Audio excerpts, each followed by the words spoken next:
Meus irmãos, paz do Senhor, por gentileza, sentem. Abram as vossas Bíblias no Evangelho de Jesus Cristo, que escreveu João, capítulo 6, por gentileza. Enquanto vocês procuram, eu quero louvar a Deus por esta inestimável oportunidade que o Senhor nos deu, de juntos prestarmos o nosso culto e adoração ao Senhor. Eu quero externar minha gratidão a ilustres pessoas do nosso pastor-presidente, pastor Elias Longo, que juntamente com o pastor Hugo, nos confiou a responsabilidade de trazermos nessa noite a palavra do Senhor. Vou ser objetivo, a mensagem é simples e objetiva, para não cansá-los. Até porque nosso tempo é escasso, temos que ser objetivo. Amém? Evangelho de Jesus Cristo, que escreveu João, capítulo 6, verso 1, que encontrou, diga glória a Deus.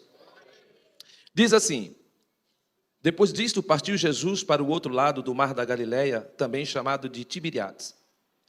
Seguia uma grande multidão, porque via os sinais que operava sobre os enfermos. Subiu, pois, Jesus ao monte e sentou-se ali com seus discípulos. Ora, a Páscoa, a festa dos judeus, estava próxima. Então Jesus, levantando os olhos e vendo que uma grande multidão vinha ter com ele, disse a Felipe: onde compraremos pão para estes comerem? Verso 6. Mas dizia isto para o experimentar, pois ele bem sabia o que havia de fazer. Eu vou ler o 6 mais uma vez. Mas dizia isto para o experimentar, pois ele bem sabia o que ia fazer, na sua tradução, que havia de fazer. Respondeu-lhe Felipe: 200 denários de pão não lhes bastam, para que cada um receba um pouco. Ao que lhe disse um dos seus discípulos, André, irmão de Simão Pedro: está aqui um rapaz que tem 5 pães de cevada e 2 peixinhos, mas que é isto para tantos? Disse Jesus: fazei reclinar-se o povo. Ora, naquele lugar havia muita relva. Reclinaram-se, pois, os homens em número de quase 5.000. Jesus então tomou os pães e, havendo dado graça, repartiu-os pelo que estavam reclinados, de igual modo os peixes quanto eles queriam. E quando estavam saciados, disse a seus discípulos: recolhei os pedaços que sobejaram, para que nada se perca. Amém? Nós vamos ficar apenas com o versículo 6, que diz assim, vou ler mais uma vez: mas dizia isto para o experimentar, pois ele bem sabia o que ia fazer. Pois ele bem sabia o que ia fazer. Eu quero nesta noite falar subordinado ao tema: Deus sabe o que vai fazer. Vou repetir: Deus sabe o que vai fazer. Eu não sei como você chegou aqui, só Deus sabe, mas Ele já sabe o que vai fazer. Talvez quando você chegar em casa você possa se deparar com o mesmo problema. Isso não é falta de fé, tá? Mas Ele já sabe o que vai fazer. Amém? Deus já sabe o que vai fazer. Você pode dizer isso para a pessoa do seu lado? Deus sabe o que vai fazer. Irmãos, o texto é conhecido de todos. Todo pregador, quando ele vai pregar, ele traz um fundo histórico. Eu vou simplificar. Quero ser objetivo nessa noite. Mas o texto começa dizendo que a multidão o seguia por causa dos sinais que ele fazia. É tão interessante que João não chama aqui, nesse texto, milagre de milagre. João chama milagre de sinais.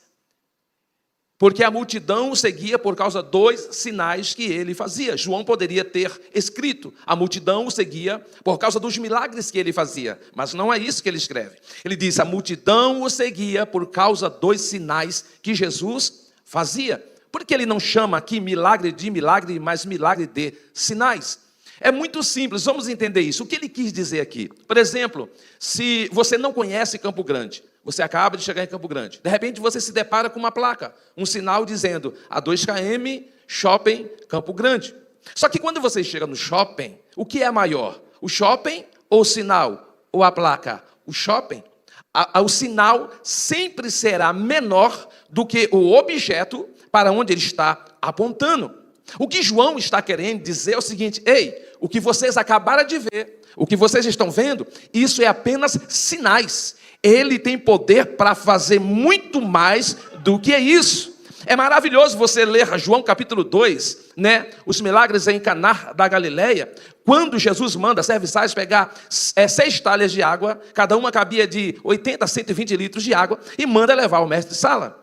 Apesar que mestre Sala não era especializado em H2O, era em vinho. Mas quando chega, não é água, é vinho e é o melhor. Isso é maravilhoso ver isso. Mas isso é apenas um sinal, porque ele transforma água em vinho. Mas coisa maior ainda, mais extraordinária ainda, é ele transformar a alma do ser humano. É maravilhoso você ler que Jesus curou um paralítico que estava enfermo há 38 anos. Mas coisas maiores ele faz. Ele tem poder para fazer coisas maiores do que isso. Porque ele cura a enfermidade na alma. Ele teve a autoridade e o poder de dar uma ordem e o servo do centurião, a 30 quilômetros de distância, ser curado. Isso é só sinal. Por quê? Porque ele ainda cura de eternidade a eternidade. Ele ainda faz de eternidade a eternidade. Ele ainda age de eternidade a eternidade. Ele ainda abre de eternidade a eternidade. Ele ainda fecha de eternidade a eternidade. Ele ainda opera de eternidade a eternidade. Antes que houvesse dia, eu sou. E ninguém há que possa fazer escapar das minhas mãos. Operando eu, quem impedirá? Quando ele diz, antes que houvesse dia eu sou, ele está dizendo, eu ando na eternidade, eu caminho na eternidade. Eu não estou preso a tempo, espaço e circunstância. Ele anda no teu presente, passado e futuro. Enquanto eu estou pregando aqui nesta noite, você não faz ideia do que Jesus está fazendo no mundo espiritual, só para alegrar a tua alma. Quando ele diz, antes que houvesse dia eu sou, ele está dizendo, vocês estão no domingo, mas eu já estou na segunda. Na segunda eu já dei escape, eu já dei livramento, eu já restaurei, eu já renovei, eu já curei, já dei resposta. Aí ele volta nesse altar no domingo para dizer, amanhã terá resposta para a tua vida, restauração, milagre. Então ele cura de eternidade em eternidade. É maravilhoso ver esses sinais, mas ele tem poder para fazer infinitamente mais. Ele cura, Lázaro morto há 4 dias, aí ele chama Lázaro para fora. Isso é extraordinário? É só sinal. Por quê? Porque no arrebatamento da igreja, todos aqueles que morreram em Cristo, todos vão ressuscitar. Lázaro é só um sinal. Então ele tem poder para fazer infinitamente mais. É por isso que João aqui, no capítulo 6, ele não chama milagre de milagre. Ele chama milagre de sinal. Ele está dizendo, isso é só um sinal. Ele pode fazer infinitamente mais. O que vocês presenciaram, o que vocês viram em 2024, só foi sinal. Coisas maiores vocês vão ver dentro desse ano ainda. Só quem crê nessa palavra faz barulho porque o diabo não gosta. Isso é só sinal. Ele é poderoso para fazer infinitamente mais. É isso que ele está querendo dizer. Aí Jesus está ministrando, ensinando para 5.000 homens, fora mulher e criança. Aí Jesus percebe que eles estão com fome. Jesus manda eles se assentarem. Só que Jesus vai chamar um dos discípulos em particular, Filipe, eram 12. E vai questioná-lo, vai fazer uma pergunta. Ele chama Filipe e pergunta, como nós vamos alimentar essa multidão? Aonde compraremos pão? Preste atenção, a pergunta é, Filipe, aonde compraremos pão para alimentar esta multidão? Ele não perguntou como, ele perguntou aonde compraremos. E por que ele não perguntou como? Porque ele já sabia o que ia fazer. Ele só queria saber aonde comprar. Então ele pergunta para Filipe, aonde compraremos pão para alimentar essa multidão? E por que ele questiona Filipe? Ele vai provar a fé de Filipe. Ele poderia questionar então Tomé. Tomé precisava, a fé precisava ser trabalhada em Tomé. Porque depois da ressurreição, quando Jesus aparece aos discípulos, onde eles estavam no cenáculo trancafiados, Tomé não estava.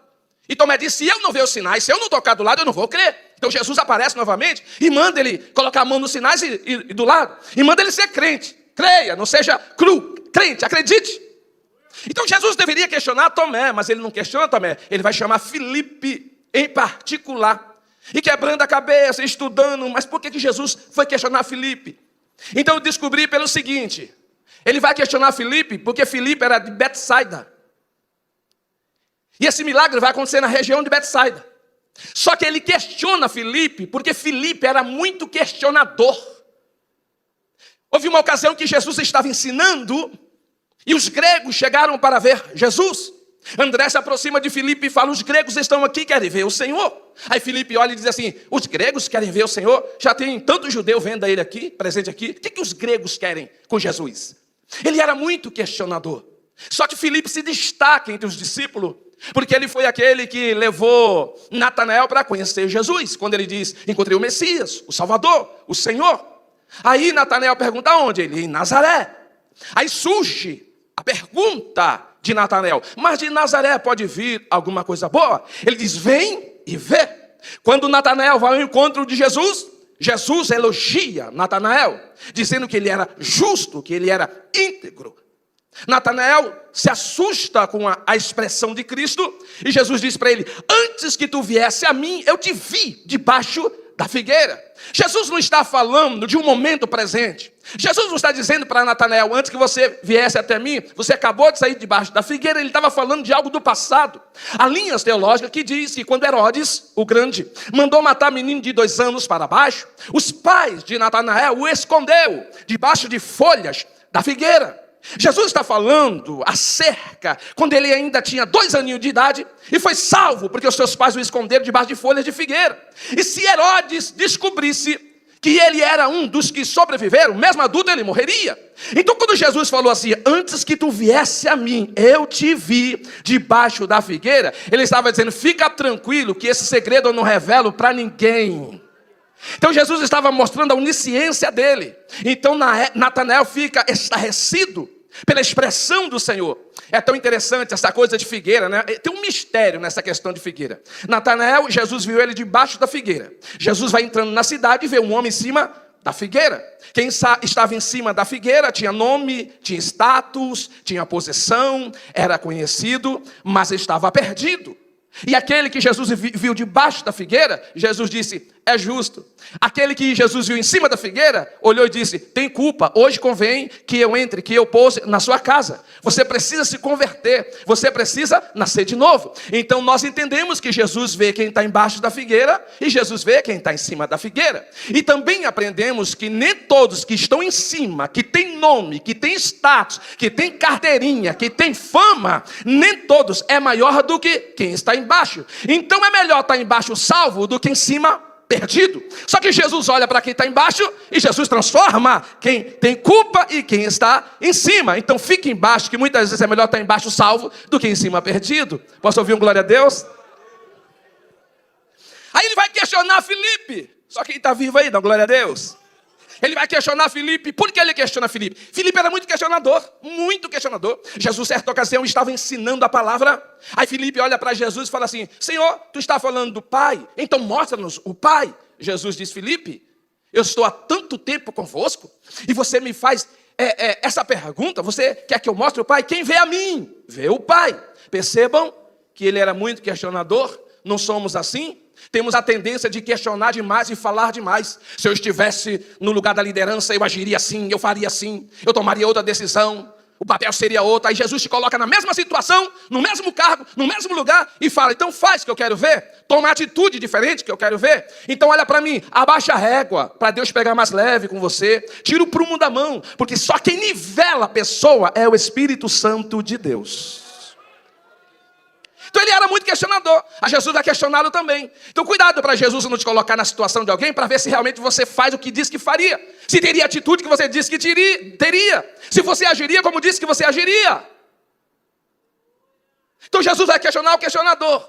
Segunda lição que nós temos aqui. Por que Jesus vai questionar Filipe? Porque Filipe era de Betsaida. E daí? Ele conhecia o espaço geográfico. Vamos trazer para os nossos dias. Ele sabia onde ficava o Burger King, o McDonald's, o shopping, Campo Grande, enfim, IP.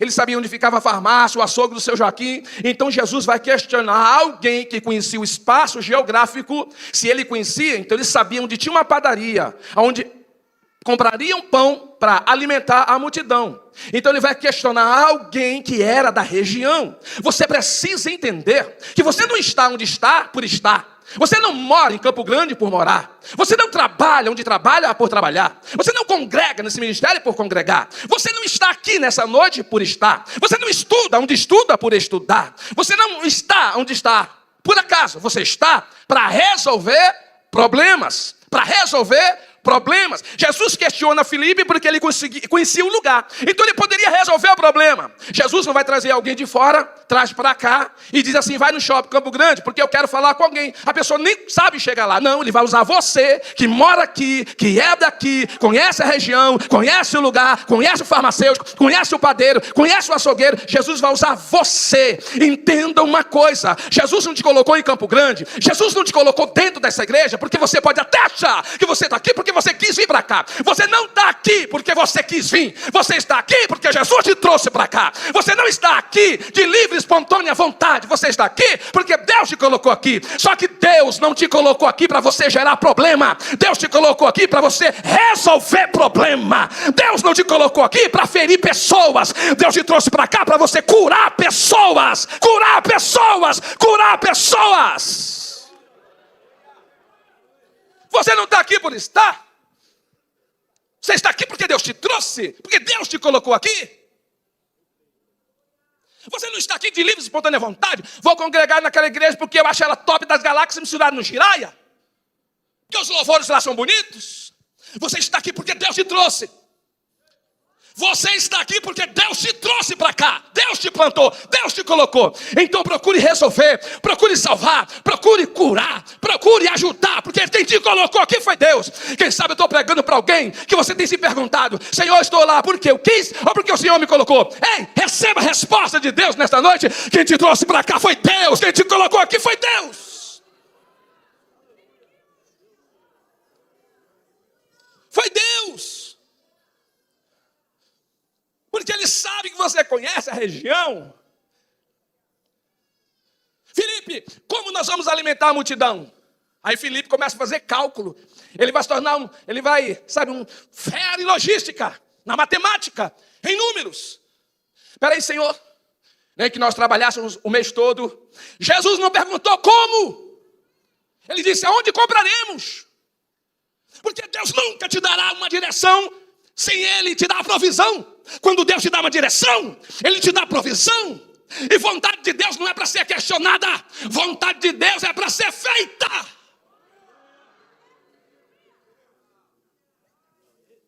Então faça. Faça. Senhor, nem que nós trabalhássemos o mês todo. Nem que nós tivéssemos 200 denários. Jesus queria uma solução para já. Ele estava jogando a solução para o futuro. Ele não queria ver a multiplicação jogando solução para o futuro. Para de protelar. Liga logo. Perdoe logo. Libera perdão logo. Abraça logo. Ore logo. Faça logo.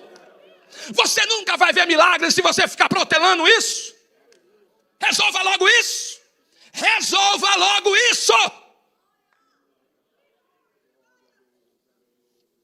Senhor, nem que nós trabalhássemos. Ainda bem que André vai salvar o culto. Aí André, Senhor, tem um moço aqui que tem. Sabe, às vezes a gente viaja, vocês também sabem disso, né? Pega estrada, ou você vai para outro estado, aos aeroportos. Aí tem um outdoor. Aqui tem Burger King a 2 quilômetros. Aqui tem posto de gasolina, Petrobras. Gente, isso não é novidade. Não é. Isso é desde os tempos antigos. Quer ver? Olha o que o André vai falar. Senhor, aqui tem. Um moço que tem 5 pães, presta atenção, de cevada e 2 peixinhos. João fez questão de frisar pão de cevada. O que é pão de cevada? É pão de segunda categoria. Pão de primeira era pão de trigo, puro. E por que ele faz questão de frisar pão de cevada? Porque cevada era o que Salomão dava para os seus animais comer. E eles pegam a cevada, colocam no trigo, faz o pão. Então pão com cevada, pão de segunda categoria. A Bíblia não diz isso, é eu que vou falar agora, conjecturar. Jesus dizendo, nem mesmo Israel vi tanta fé. 5 pães e 2 peixinhos para alimentar 5.000 homens fora de mulher e crianças. Mas André vai matar a pregação dele, a mensagem dele. Ele vai dizer, mas o que é isso, Senhor, para tantos? Mata a mensagem. Por que ele diz isso? Porque ele despreza os pães de cevada e 2 peixinhos. Ele despreza. Só que Jesus, quando vai para a mão de Jesus, Jesus agradece. ensinando os discípulos. Até quando você que está me ouvindo nesta noite vai desprezar o que Deus colocou nas suas mãos para você fazer? Até quando você vai julgar como inútil, sabe, insignificante, o talento, a autoridade, a graça que Deus te deu? Aprenda que pão de cevada ainda alimenta a gente. Pão de cevada ainda mata a fome. Pão de cevada ainda alimenta a multidão. Eu tenho autoridade para te dizer aqui nessa noite, você que prega, você que canta, você que ensina, você que tem dons, você que tem ministério, para de desprezar o que Jesus colocou nas tuas mãos. Pastor, a minha mensagem é tão simples, a minha pregação é tão simples, eu nunca cursei um curso teológico, eu não tenho nenhum básico, eu não sou bacharel em teologia, eu não sou doutor em divindade, eu não sei o que é homilética, eu não sei o que é hermenêutica, eu não sei o que é paractologia, pneumatologia, eu não sei nada disso, não tem problema. A tua mensagem é simples, prega essa mensagem do mesmo jeito, fala do mesmo jeito, abre a tua boca, deixa ele te usar. Para com esse negócio de comparação, cada um tem um jeito, cada um tem uma característica, deixa Jesus te usar. Coloca à disposição do Senhor esse pão que Ele colocou na tua mão, coloca à disposição do Espírito Santo esses 2 peixinhos que Ele te deu. Alguém precisa, alguém precisa, alguém precisa desse pão. Pão de cevada ainda alimenta muita gente. Pão de cevada ainda mata a fome. Para de desprezar o que Deus te deu. Para de desprezar o que Deus te deu. Coloca nas mãos dele. O diabo tem lutado para você não usar o que Deus te deu. Mas nessa noite ele perdeu. Quem concorda comigo faz barulho que o diabo não gosta? Você vai usar. Você vai usar o que Jesus colocou nas tuas mãos, o que Deus colocou nas tuas mãos. Coloca à disposição dele, porque ele quer usar esse pão de cevada. Usa mesmo, Jesus. Lembro-me que quando comecei a pregar, muito jovem, se você olhar para mim, você vai perceber que não faz muito tempo. Eu só pregava para 50, 70, 80. Aí um dia recebi um convite para pregar num grande evento. Grande mesmo. Eu não queria ir, porque eu tinha medo, eu tinha receio. Eu não tinha o hábito de viajar, de sair. Só pregava na cidade. Mas aí não teve escapatória. Ligaram para Renato Rubim, em Portugal. Na época, Gilmar Santos estava no auge, não deu certo. Ligaram para outros pregadores, não deu certo. Aí um amigo meu disse, o meu irmão quer saber se você vai, porque eu falei bem de você. Eu falei, você está louco? Eu nunca preguei em um grande evento, o que é que eu vou fazer lá? E eu lembro que eu tinha uma mala. Vocês lembram daquela mala 007? Umas pretas, umas marrom, eu tinha uma marrom. Um sapato marrom, um terno quadriculado, uma camisa laranja, a gravata não tinha nada a ver. A minha agenda era aquele caderninho de R$1,99 que tem até hoje. Tem ou não tem? Tem. Azul. Eu tinha 3 mensagens naquele caderninho. Tema: o dia que Deus cruzou os braços, o mover do Espírito na história e as portas do inferno não prevalecem contra a igreja. Aí eu, há tanto estava no auge, nunca tinha andado de avião na vida, só que eu tinha coragem. Era um menino, inexperiente, mas eu tinha coragem. Eu não desprezei os pães de cevada. Pagaram a passagem aérea, aí eu lá em cima das nuvens, olhando a minha agendinha. Umas mensagens simples, gente, mas não desprezei. Aí quando cheguei do aeroporto, quem tinha pajeiro na época, né? Era rico, aí uma pajeiro foi me buscar. E eu todo tímido, acanhado, uma mala que não tinha nada a ver. Aquela mala grande 007, caderninho dentro dela, só o que tinha, a Bíblia e o caderninho. Fui pro hotel. De dia eu cheguei, à noite começou a escurecer, pastor. Aí eu, meu Deus do céu, não tem luz nesse quarto, não. Aí eu peguei, bati o dedo na tomada, não acendia nada. Aí eu disse que é o 9. Aí o rapaz atendeu na recepção, eu falei, moço, não tem luz no hotel. Ele falou, não, é só colocar a chaveirinha atrás da porta que acende tudo. Eu falei, tá, paguei mico.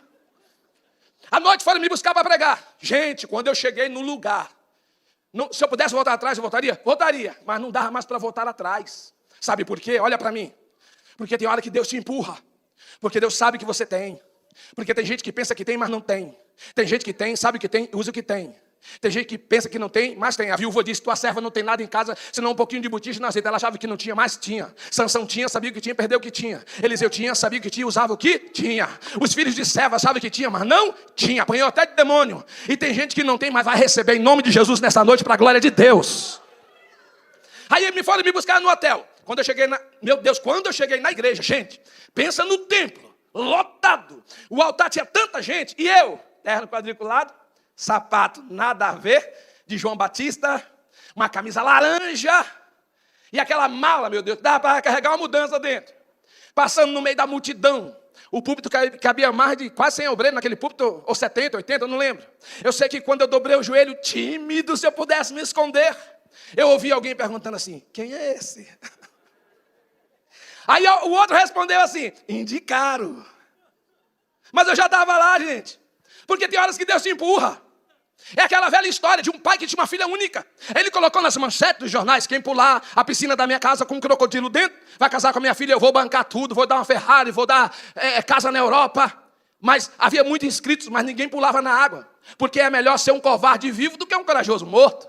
Mas de repente alguém pula na água, sai do outro lado, e o pai fica estarrecido com aquilo e diz, tenho orgulho de você, você vai ser meu genro, vai casar com a minha filha, fica tranquilo. Eu vou dar carro, eu vou dar casa, eu vou bancar tudo para você. Que orgulho! Ele fala, Senhor, antes do Senhor falar mais alguma coisa, eu só quero saber quem me empurrou.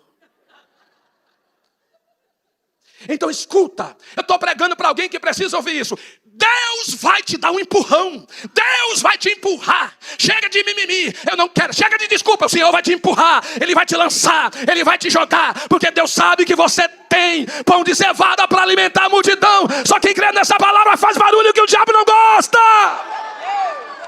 Você vai. Você tem. Você pode. Você pode.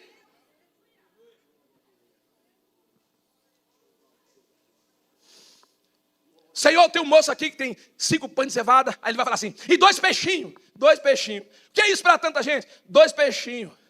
Ah, irmão, Jesus nos ensina. Se tinha alguém que conhecia de peixe, era João. Lê lá o Evangelho de João 21. Houve uma pesca, 153 grandes peixes, eles pegaram. Só que Jesus vai dar uma lição para Pedro. Pedro, vem aqui. Eu sei que estão perguntando de quem está cobrando os impostos. Eu quero te fazer uma pergunta, eu estou simplificando, tá? De quem eles estão cobrando? Dos filhos ou dos alheios? Aí Pedro, Senhor, eu estou cobrando dos alheios. Aí Jesus, então eu não sou obrigado a pagar impostos. Mas eles não me conhecem, Pedro. Eles ainda não sabem quem eu sou. Eles não conhecem a história que quando Davi derrubou o gigante, 2,90 m, lança 12 kg, ponta 6, coraça 60, 90, escudo 30, capacete 1,15 kg. E quando ele saiu do vale de Elá com a cabeça do gigante na mão, que as mulheres louvavam e cantavam, foi dito que quem derrubasse o gigante, nem ele, nem a sua linhagem, descendência, pagaria imposto em Israel. Então, Pedro, lê para mim, por favor, aí, a minha genealogia em Mateus capítulo 1. Aí Pedro começa a ler. Jesus, filho de Davi. Pois é, a conta já foi paga. Eu não sou obrigado, mas eles não me conhecem, então não vamos escandalizá-lo. Hoje eu vou te ensinar algo, Pedro. Eu vou te ensinar a avaliar peixe, não é pela aparência nem pelo tamanho. É pelo que sai da boca. É pelo interior. Pega o anzol. Hoje não vai ser a pancada, a rede. Hoje vai ser com o anzol. Lança o anzol. O primeiro peixe que subir, abre ele, porque vai ter provisão. Vai ter dinheiro dentro dele. Aí Pedro lançou o anzol. O peixe sobe. O peixe é pequeno. Mas o que tem dentro do peixe? Provisão.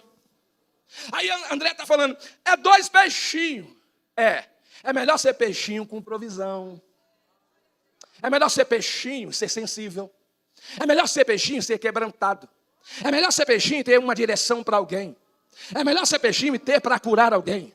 É melhor ser peixinho e estar à disposição do mestre. Olha para mim. Quem engoliu o profeta? Foi peixe grande ou peixe pequeno? Grande. Então vamos entrar no sentido pejorativo da palavra. Você já chegou em um ambiente em que você olhou e só tinha peixe grande? Você disse, sou peixe pequeno. Só tem peixe grande. Só está a nata.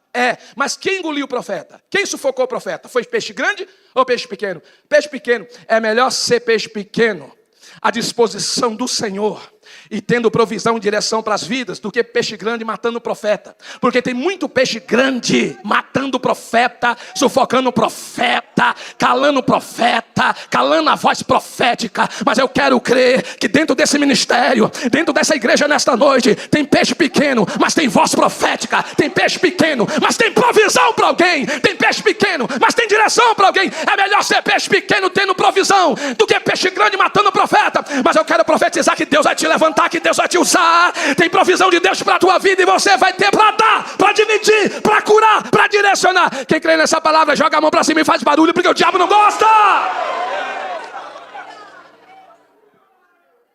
Por que o peixe do menino alimentou a multidão? Em Israel eles tinham um hábito de fazer o seguinte: pegava o peixe, cortava a cabeça e o rabo, passava sal grosso e deitava no azeite.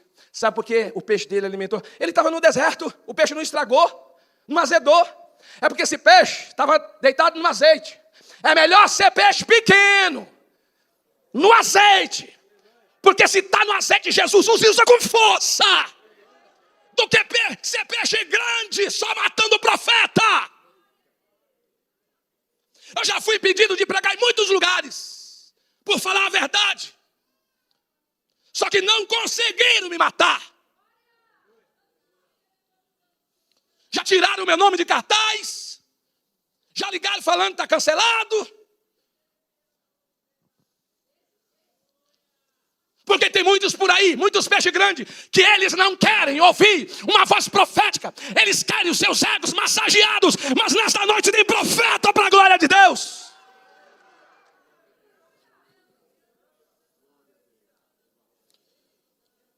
Jesus fala, sentem. Sentem. Era 12 discípulos, já vou orar. 12 discípulos. 5 pães. Imagina, eu não sou bom de matemática, sempre fui péssimo, sempre fui bom em português, mas matemática. Mas se é 12 discípulos, 5 pães, se você for dividir 5 pães para 12 discípulos, eu acho que vai ser a metade de um pão na mão de cada um. Ou a metade do pedaço de um pão. Agora imagine, a metade de um pedaço de um pão na mão deles. Era 5.000 homens. Se fosse eu daria um pedaço para a Márcia, mas já voltava preocupado. Vai faltar. Vai acabar, meu Deus. Só tem mais um. Só que toda vez que eu volto e faço isso, toda vez que eu volto e faço isso, toda vez que eu volto, nunca acaba. Sempre tem. E vai sobrar. Se coloca de pé, por favor. Aleluia. Fica tranquilo, o seu ministério não vai parar. O que Deus te prometeu está mais vivo do que nunca. Quem sabe eu estou pregando para alguém nessa noite que você estava estacionado, parado, até pensando em chutar o pau da barraca, abalar. Desculpa a linguagem chula. Abalar, bangu, desaparecer. Quem sabe eu estou pregando para alguém, para um pastor sentado aí, para um evangelista, um presbítero, um profeta, uma voz profética, que você, por motivos de perseguição, sei lá, parou, estacionou, achando que não tem mais nada para acontecer na sua vida, achando que o que Deus te deu, o que você tem, é insignificante. Não é insignificante. Alguém precisa do que você tem. Talvez o que você tem para você é nada, mas para quem tem fome de Deus, para quem tem sede de Deus, é tudo, é tudo. Deixa Deus te usar, rapaz. Deixa Deus te usar, rapaz. Para de mimimi, de enrolação. Você tem ministério, você tem chamada. Está esperando o quê? Um profeta vir até você, sair do púlpito e falar: eis que te digo, meu servo, minha serva. Quantas vezes você pediu para Deus falar e Deus falou? Quantas vezes você pediu para Deus se revelar e Deus se revelou? Está esperando mais o quê? Para começar a fazer, para começar a dividir, para começar a dar o que Deus te deu. Você acha que Deus te chamou só para estar sentado aí, dizimando e ofertando? Você tem ministério? Deus tem propósito com você? Deixa Deus te usar. Pastor, o que é isso? Põe na mão de Jesus. Na sua não é nada, mas na mão de Jesus.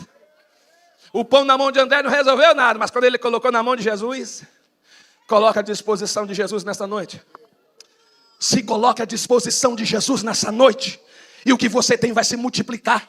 Eu estou pregando para pessoas que estão me ouvindo aí embaixo. Teu dia vai chegar, tua hora vai chegar. Você vai alimentar multidões. Não, você não entendeu. Você vai alimentar multidões. Multidões te esperam. Bandeiras te esperam. Nações te esperam. Tem alguém na Suíça, na Suécia, talvez, querendo se jogar de uma ponte, e é você que vai lá. Talvez vai ter alguém com a corda no pescoço, é você com o seu pão de cevada. Eu sinto Deus aqui. Eu preciso fazer uma oração rápida. Em primeiro lugar, tem alguém aqui distanciado da presença de Jesus? Deixa eu te falar uma coisa. Eu estava lendo num livro que um moço entregava folheto e ele não via resultado. Ele ficou parado 20 anos porque ele não via resultados. 20 anos depois, vai ter um evento na cidade. Um moço dá um folheto para ele. Ele fala: eu fazia isso, não tem resultado, não resolve. O moço olha para ele e diz: resolve, porque há 20 anos atrás você me deu um folheto. Não se entristeça porque você não está vendo resultado. A palavra não volta vazia. Não pare porque você não está vendo resultado. Eu fui convidado para pregar em Aquidauana. E eu preguei para militares. Tinha um homem lá dentro, um militar lá dentro da Jocum. Ele estava 20 anos parado. Há quanto tempo você está parado ou parada?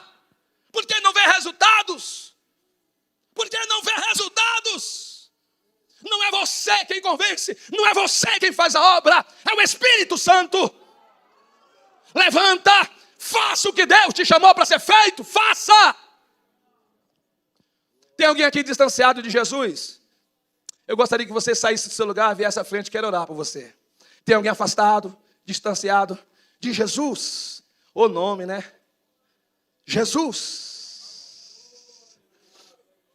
Aleluia, esse nome tem poder. Mês passado eu estava em Lorena pregando num evento. Uma filha do pastor, afastada, distanciada, no crack, nas drogas, piercing no nariz, toda tatuada. Essa menina veio para frente, mas ela chorava tanto. Vale a pena todo esforço. Se essa palavra falou com você, você que sabe que você tem ministério, você tem chamada, mas quantas pressões você sofre para parar, para desistir. Eu gostaria que você saísse rapidamente, meu tempo já está todo do seu lugar, vem à frente, preciso orar por você nessa noite. Você que tem ministério, tem chamada, e pensou em desistir, ou está parado, estacionado, só Deus sabe os motivos e as razões, vem para frente, eu quero orar por você.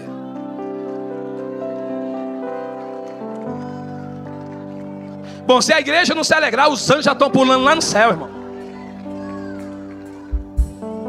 Ele está voltando para Jesus, ele vai receber oração. Oração. Tem mais alguém? Você que tem ministério, chamada, quantas coisas têm acontecido para te desvirtuar desses planos, desses propósitos. Só Deus sabe as pressões que você sofre. E Jesus quer te dar vitória hoje, quer mudar isso hoje. Sai do seu lugar, vem para frente, precisa fazer uma oração. Eu sei que tem gente aqui que o coração foda sair pela boca e você está preocupado com o que vão pensar. Teu compromisso é com Deus. Vem, eu preciso orar, entregar para quem por direito, ao pastor. Tem alguém que quer voltar para Jesus? Estou te esperando, Ei, filho pródigo! Aleluia, aleluia. Vem, sai do seu lugar, preciso orar.